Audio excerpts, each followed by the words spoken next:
ఇస్తుంది. ముఖ్యంగా ఈ ఇంట్లో ఫస్ట్లో చాలా మేము బావా అని పిలిచేది కాదు. ఫస్ట్లో అయితే అన్ననే మా సామిలన్న ఇట్లా పిలిచేవాళ్ళం అందరికీ. అయితే ఫస్ట్ ఎంత ప్రేమ అంటే బావ అసలు లేని లోటు చాలా బాధ అనిపిస్తున్నది. ఇంటికి వచ్చిండు ఢిల్లీ నుండి బావ అని అంటే మాకు చాలా ఇక బావని చూడడానికి వెళ్దాంలేండి నడవండి అని ఇక మేము మాట్లాడుకొని బావ వచ్చిండంట బావని చూసి రాపండి అని మా అమ్మ అంటుండే. ఇక ఇక్కడికి వచ్చేవాళ్ళు అన్నమాట. ముఖ్యంగా ఏంటి అని అంటే నాకు 1984లో అనుకుంటా నేను. అయితే అప్పుడు పిల్లలు ఇద్దరు చిన్నగా ఉన్నారు చాలా. అయితే మేము ఇక్కడ చూడడానికి బావన్ వాళ్ళని అందరినీ చూడడానికి పిల్లలను చూడడానికి వచ్చినాం. చిన్నప్పటి నుండి మేము ఇక్కడనే ఎక్కువ వచ్చేవాళ్ళము, చేనులకు వెళ్ళే వాళ్ళము, ఆ పల్లీలు అవి ఇవి బావతో బాగా ఎంజాయ్ చేస్తుంటాం మేము. ఆ శ్రీన్ బావతో అర్ణుతో అంత చేయలేదు కానీ ముఖ్యంగా ఫస్ట్ ప్రేమ అంటే మాకు సామిల్ బావ, తర్వాత శ్రీనివాస్ బావ. ఇక అర్ణు అని అంటే ఇంకా ఆయన చిన్న ఆయన కదా అంతగా మేము ఇది చూడలేదు. అయితే వచ్చినప్పుడు నిర్మల పిల్లలతోటి ఎత్తుకొని ఫోటో దిగు అని అంటే ఇంకా ఇద్దరు పిల్లల్ని ఒకరి తర్వాత ఒకరిని ఎత్తుకొని ఫోటో దిగిన అనమాట. ఆ ఫోటో నేను ఫస్ట్ టైం కెమెరాలలో దిగిన తర్వాత కిందికి వచ్చేసింది ఫోటో. అరే ఇదేంది బావా ఇంత త్వరగా వచ్చేసింది ఫోటో, నేను ఇవ్వు నాకు తర్వాత ఇవ్వు బావా అని అంటే అది ఇంకా నాకు ఇవ్వలేదు, అది ఎక్కడుందో కూడా తెలియదు, ఇప్పటికి కూడా గుర్తు చేస్తా. తర్వాత ఏంది అని అంటే నేను ఇంటర్మీడియట్లో ఉన్నప్పుడు కొద్దిగా నాకు డబ్బు ప్రాబ్లం ఎక్కువ. మాకు అప్పుడు మేము 5 మెంబర్స్ కదా చదువుకోలేదు. అయితే ఎవరిని అడగాలి, అప్పుడు డబ్బు మా అమ్మ వాళ్ళు పంపించేది నాకు సరిపోయేది కాదు అప్పుడు. అయితే బావా నాకు ఒక 100 రూపీస్ పంపించవా అని అనేదాన్ని అనమాట. అయితే 100 రూపీస్ అంటే 150 పంపించేవాడు, 150 అంటే 200 పంపించాడు. అట్లా ఒక 4-5 టైమ్స్ పంపించండి. ఇంటర్మీడియట్లో ఒక 2 టైమ్స్, నేను అడిగిన దాకా 2-3 టైమ్సే. తర్వాత నేను డిగ్రీలో జాయిన్ అయినప్పుడు ఇట్లా ట్రైనింగ్ విషయము ఇట్లా అప్లై చేయాలా అని అంటే మా ఫ్రెండ్స్ వచ్చి నాకు అప్లై చేసిండ్రు, ఫామ్ వాళ్ళే తీసుకొచ్చింది. నర్సింగ్ ఎందుకులే, నర్సింగ్ వద్దు అంటే ఆర్థిక పరిస్థితులు నేనే పెద్ద కదా, ఆర్థిక పరిస్థితులు చాలా కొద్దిగా మాకు ఎంటాడినాయి ఎప్పటి నుండి కూడా. అయితే ట్రైనింగ్కి ఇంకా అప్లై చేస్తే ఈజీగా సీట్ వచ్చేసింది. ఎగ్జామ్ రాస్తే ఎగ్జామ్లో 800 మెంబర్స్ రాస్తే 120 మెంబర్స్కి సెలెక్షన్ అయినాం. అందులో నాకు సీట్ వచ్చేసింది. మా నాయన వద్దు నీవెందుకు నర్సింగ్ వద్దులే నువ్వు ఏదైనా చేతుగానే అంటే లేదు మన పరిస్థితులు బాగలేవు కాబట్టి నేను వెళ్తా అని చెప్పి వెళ్ళి నర్సింగ్ చేయడం జరిగింది. నర్సింగ్లో కూడా ఎవ్రీ మంత్ డబ్బులు అవసరమే. మా అమ్మని పంపించేది నాకు సరిపోయేది కాదు, ఎంత అని అడగాలి వాళ్ళకి. 5 మెంబర్స్కి చాలా ప్రాబ్లం. మా తమ్ముళ్ళు అప్పటికి ఇంటర్మీడియట్ అట్లా ఉండేది, అందరినీ చదువుకోవడం చాలా. మళ్ళీ ఇక ఏం చేయాలి, ఇష్టం ఉండేది కాదు అడగడానికి, కానీ తప్పని పరిస్థితుల్లో బావా ఒక 100 రూపీస్ పంపే సరే అని చెప్పి ఇంకా బావా అట్లా ట్రైనింగ్లో కూడా ఒక 4 టైమ్స్ అట్లా పంపించడం జరిగింది. అయితే అక్క కూడా ఏ రోజు కూడా ఇట్లా ఎవరికైనా డబ్బు ఇస్తే డబ్బు ఇచ్చినవి ఎందుకని ఏ రోజు అనలేదు, చాలా ప్రేమగా ఉండేది. తర్వాత ఇట్లానే ఇంకా మేము ఇల్లు కట్టుకోవడం స్టార్ట్ అయింది. ఇల్లు కట్టేటప్పుడు ఎవరు మాకు అసలు ఇంజనీర్ లేదు, ఎవరు లేరు.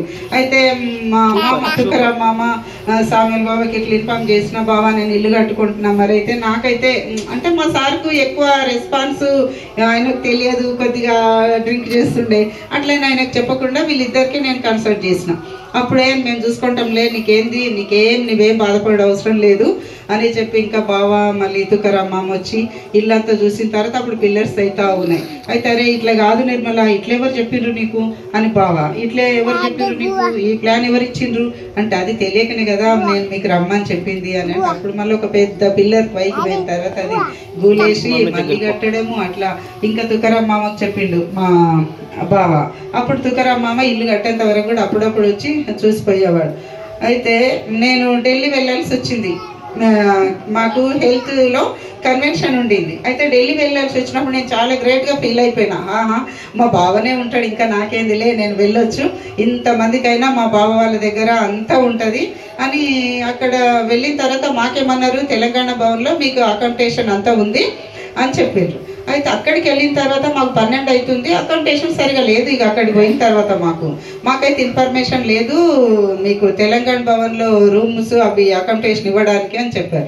అప్పుడు నేను జగన్కు ఫోన్ చేసిన, ఏంద్రా ఇక్కడ మాకు అకామిడేషన్ లేదు, ఈ రాత్రిలో మేము ఎక్కడికి వెళ్ళాలి, చాలా కొద్దిగా ప్రాబ్లం అవుతుంది అని అంటే నేను ఎందుకు బావకు ఫోన్ చేస్తానులే మనోళ్ళే ఉన్నారు అంటే అంత క్లోజ్ అనమాట, సొంత ఇల్లే మాదే అన్నట్టుగా ఫీల్ మాకు అట్లా. అయితే అప్పుడు జగన్ బాబా వాళ్ళకి ఫోన్ చేసిండా మరి ఏందో కొద్దిగా లేదు బావ వాళ్ళ దగ్గర ఉంటుంది, అంత మంచిగా అకామిడేషన్ ఉంటుంది, వెళ్ళొచ్చు, ఎంతమంది అయినా వెళ్ళొచ్చు, మీరు ఎంతమంది ఉన్నారు అంటే మేము ఒక దగ్గర 40 మెంబర్స్ ఉంటాం. 40 మెంబర్స్కైనా బావ వాళ్ళ దగ్గర ఉంటుందిలే అని అన్నారు. ఇక నేనైనా ఎవరికి చెప్పలేదు ఇట్లా ఉంటుంది పోవాలి అన్నట్టుగా. తర్వాత మాకు ఒక పెద్ద రెస్టారెంట్లో మాకు ఇచ్చిండు అక్కడ పర్మిషన్.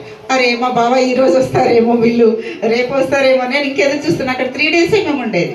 లాస్ట్కి ఇంకా 3rd day ఇక మా పర్మిషన్ అయిపోయింది. ఇంకా మేము వెళ్ళాల్సిన పరిస్థితి వచ్చింది ఢిల్లీ నుండి ఇక్కడ రావడానికి, తెలంగాణ రావడానికి. అప్పుడు మేమేమో వచ్చినాము, మా ట్రైన్ మిస్ అయిపోయింది ఒక ఆమె వల్ల. ట్రైన్ మా ముందు నుండే పోయింది, ట్రైన్ మిస్ అయిపోయింది. 6 o'clock ట్రైన్, 6:30 ట్రైన్. అయ్యో ఇంకెట్లా చేయాలని ఇంకా మేమంతా ఆ అడవుడిలో ఉన్నాము. ఇంకా బావ వచ్చేసిండు, మేమున్న రెస్టారెంట్కి వచ్చిండు. అరే ఎక్కడ నిర్మల అంటే, లేదు బావ మేము ఇట్లా వచ్చేసినాము, మేము రిటర్న్ వెళ్ళిపోతున్నాము. అరే అట్లెట్లనా, మీరు ఇంకా ఉంటారు అనుకున్నాను నేను అంటే, లేదు మేము వెళ్ళిపోతున్నాము ఇక్కడ నుండి అంటే, ఎక్కడున్నారు మీరు అంటే, ఇక్కడ రైల్వే స్టేషన్లో మా ట్రైన్ మిస్ అయిపోయింది, ఇట్లా మేము చాలా మళ్ళీ టికెట్స్కి బుక్ చేస్తూ ఉన్నాము అంటే, అయ్యో అట్లనా. ఇంకా అప్పటి నుండి మేమేమి ఇక టెన్షన్ ట్రైన్ మిస్ అయితే ఎట్లుంటుంది, ఒక స్టేట్ నుండి ఒక స్టేట్కి రావాలంటే చాలా కదా. అయితే అప్పుడు ఇంకా బావ అక్కడికి వచ్చి ఎక్కడున్నారు, ఏ ప్లాట్ఫామ్ పైన ఉన్నారు చాలా వెతికిండు, చాలా శ్రమపడ్డాడు అక్కడ వచ్చి మా కొరకు. అది వచ్చిన తర్వాత నాకు ఇక ఎంత సంతోషం అంటే, ఏ దేశమో పోతే ఎట్లా మన వాళ్ళు దొరికితే ఎట్లుంటుంది ఇంకా అంత సంతోషం. అరే మా బావ వచ్చిండని నేను, మా సంతోషక్క, మా పెద్ద నాయన కూతురు, వాళ్ళందరూ ఉన్నాం, హేమలత సిస్టర్, ఇక్కడ కొందరికి తెలుసు వాళ్ళు, ఇంకా నేను ముగ్గురం కలిసి ఇంకా అందరు మా ఇంటి రావాలని. లేదు మేము పోయేసి వస్తాంలే, మళ్ళీ ఏం ప్రాబ్లమో ఏమో తెలియదు అని చెప్పి మేము పోయినాం. అప్పుడు ఇంకా పోతే మాకు రూమ్కి వెళ్ళిన తర్వాత అక్క చాలుగా మాకు స్నానం ఇట్లా ఉడికిపోతున్నాం బాగా, పోత స్నానాలు చేసుకొని లోపల వంట చేసేసిండ్రు. మేము అక్కడ 7 days అసలు సరిగా ఫుడ్డే తినలేదు, ఆ ఫుడ్కి అలవాటు లేదు అసలు సరిగా. ఏదో ఇచ్చేవాళ్ళు, ఏం సరిగా తినేవాళ్ళు కాదు. ఒక పూటకి మాకు టిఫిన్ చేయాలంటే 75 రూపాయలు 80 రూపాయలు తీసుకునేవాళ్ళు, అది ఎక్కువ అప్పుడు మాకు. అయితే ఫుడ్ తీసుకునేవాళ్ళు కాదు. అప్పుడు వచ్చేసి అక్క అన్నం చేస్తే చాలా ఫుల్గా తినేసి ఇక మంచిగా ఆ రోజు తిన్నామన్నమాట 7 days నుండి. ఇంకా అక్క ఏం చేసింది, మళ్ళీ పులిహోర చేసి బాగా ఇంత పెద్ద క్యాన్లో పెట్టి ఆ డిష్లో పెట్టేసి అందరికి సరిపోయేట అంతా పెట్టి, మళ్ళీ బాగా మా దగ్గర ఉన్నాయి, మేము ఇవ్వాలి మీకు ఎవరికి టికెట్స్ అని మా దగ్గరనే పెట్టుకొని రైల్వే స్టేషన్కి పోయినాం. అంటే ట్రైన్ అట్లా మిస్ అయింది కాబట్టి ఎవరికి టికెట్లు ఇవ్వలేదు, మేము మా దగ్గరే పెట్టుకున్నాం. ఇంకా మేము బాబా వాళ్ళ ఇంటికి వచ్చినాం కదా, మా కొరకు ఎదురు చూస్తున్నారు అంటే వచ్చేసినాం. మళ్ళీ బాబా తీసుకొని 1.5 hour జర్నీ అనమాట మేముండే రైల్వే స్టేషన్కి ఇంటికి. మళ్ళీ వచ్చేసి 10 వరకు మా దగ్గర ఉండి మాకు భయం వేస్తుంది ఇక బాబా పోతా ఉంటే, అరే మేము ఎట్లా పోవాలి, ఇది కూడా ట్రైన్ ఏందో ఏమో, ఎవరు లేరు మాకు అక్కడ, అంతా లేడీస్ కన్వెన్షన్ అనమాట మేము వెళ్ళింది. ఇంకా బాబా ఉండి ట్రైన్ ఇంకా వచ్చేస్తుంది, మీకు 1/2 hour అయితే వస్తుంది, నేను వెళ్ళొచ్చు అంటే వెళ్ళొచ్చు బాబా అని అట్లా. అంటే ప్రతిదీ బాబా అంటే మేము ఎంత హెల్ప్గా ఉన్నదంటే, ఇప్పుడు ప్రతిదీ ఇప్పుడు మేము అనుకున్నాము ఇంతగా సీరియస్ అయింది మాకు తెలియదు. మామూలుగా ఉట్టిగా ఉంటుంది కదా, అప్పుడప్పుడు బాగుంటుంది కదా అన్నంత వరకే ఉన్నాం. తర్వాత ఆపరేషన్ అయింది అన్నకి అని శోభ చెప్పింది. అయితే అరే అబ్బా పర్వాలేదు, గడ్డు ఉందంట అంటే, అరే అట్లెట్లా గడ్డు ఉంది, మరి ఆపరేషన్ చేస్తారా లేదా అంటే చెయ్యరంట, ఇట్లా షుగర్ ఉంది కదా అని అన్నారు. అంటే అరే షుగర్ ఉన్నా కానీ చేస్తారు కదా కంట్రోల్ చేసి అని శోభతాడు. తర్వాత ఆపరేషన్ అయింది. అరే అబ్బా ప్రాణగండం పోయిందిలే, ఇక ఆపరేషన్ అయింది కదా అనుకొని మంచిగా ఉన్నాం. ఇంకా క్రిస్మస్కి వస్తాడు కదా ఇంటి దగ్గరికి, అప్పుడు పోయి చూడొచ్చులే అని అనుకున్నాం. ఆ తర్వాత ఇంకా మొన్న నాకు 9కి ఏమో తెలిసింది. నేను రియల్లీ చెప్తున్నా, నాకు ముందే తెలుసుంటే ఈ శోభ వాళ్ళకి బుక్ చేసేటప్పుడు నాకు ఆ టైంలో తెలుసుంటే నేను వెళ్తే కొద్దిగా ముఖం చూస్తే సంతోషం అనిపించేది, కొద్దిగా దుఃఖం అనిపించేదేమో కాదు. కానీ ఆ రోజు నుండి ఈ రోజు వరకు చనిపోయిన నుండి అసలు అన్నం తినాలనిపిస్తలేదు, వంట ఉండాలనిపిస్తలేదు, ఏదో మైండ్ ఆబ్సెంట్ అయిపోయింది, బాగా జ్ఞాపశక్తి లేనట్టుగా అయిపోయింది. డ్యూటీకి పోతున్నా ఏంది ఇంత మైండ్ ఆబ్సెంట్ అయిపోయినామని మా డాక్టర్ వాళ్ళు మా స్టాఫ్ ఎంత యాక్టివ్ ఉంటుంటే ఇట్లెందుకు అయినామని. అంటే మా ఫ్యామిలీలో ఒక అక్క కూడా ఎంత ప్రేమ చేస్తుంది ఇక్కడ, చాలా అంటే చాలా బాధ అనిపిస్తుంది. బాగా విషయం ఇంకెన్నో విషయాలు చెప్పాలి కానీ ఇంత సమయం 5 minutes ఇచ్చింది కాబట్టి నన్ను ఇంత సమయం ఇచ్చినందుకు అందరికీ థ్యాంక్స్, కృతజ్ఞత తెలియజేస్తున్నాను. Thank you.